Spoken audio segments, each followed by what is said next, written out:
வச்சாலும் உங்களுக்கு ரொம்ப நாள் வரைக்கும் நல்லா இருக்கும். ட்ரை பண்ணி பாருங்க.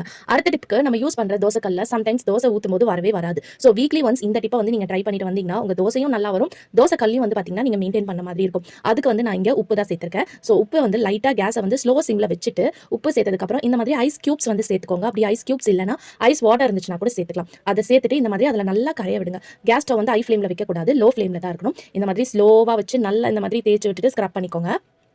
இந்த மாதிரி நல்லா ஒரு ஸ்பூனை வச்சு கரண்டி வச்சு கூட நீங்கள் ஸ்க்ரப் பண்ணிக்கலாம். எல்லா இடத்துலையும் படுற மாதிரி இந்த மாதிரி தேய்ச்சி விட்டுட்டே வாங்க. ஸோ இந்த மாதிரி தேய்ச்சி விடும்போது அது மேலே வந்து ஒரு லேயர் கோட்டிங் மாதிரி இருக்கும். அது ஆல்மோஸ்ட் வந்து பார்த்தீங்கன்னா ரிமூவ் ஆயிடும். இதுக்கப்புறம் இதை நல்லா வாஷ் பண்ணதுக்கப்புறம் ஒரு டிஷ்யூ பேப்பர் இல்லை ஒரு ட்ரையான கிளாத் வச்சுட்டு இந்த மாதிரி நல்லா தொடச்சி விடுங்க. இந்த மாதிரி தொடச்சி விடும்போதே அந்த கிளாத்தில் வந்து பார்த்தீங்கன்னா உங்களுக்கு அந்த அளவுக்கு அழுக்கு இருக்கும். ஸோ நம்ம என்னதான் வாஷ் பண்ணாலும் இந்த அளவுக்கு அழுக்கு இருந்துச்சுன்னா டெய்லி நம்ம சாப்பிடும்போது இந்த அழுக்குலாம் நம்ம வயலில் தான் போகும். ஸோ அந்த மாதிரி ஆகாமல் இருக்கிறதுக்கு வீக்லி ஒன்ஸ் நீங்கள் யூஸ் பண்ணுற தோசைக்கல்ல இந்த மாதிரி க்ளீன் பண்ணி மெயின்டைன் பண்ணிக்கிறது ரொம்பவே நல்லது. ஸோ இதுக்கப்புறம் கொஞ்சமாக வந்து இதில் எண்ணெயை சேர்த்து இந்த எண்ணெயை வந்து நல்லா ஃபுல்லாக கோட்டிங் மாதிரி அப்ளை பண்ணிட்டு இதை வந்து நீங்கள் வச்சுக்கலாம். அதுக்கப்புறம் நீங்க தோசை ஆஸ் யூஷுவல் எப்பயும் ஊத்துற மாதிரி நீங்க ஊத்தும்போது உங்களுக்கு தோசை வந்து நல்லா ஒட்டாம மொறுமொறுன்னு வரும். ஸோ கண்டிப்பா இந்த டிப்பு யூஸ்ஃபுல்.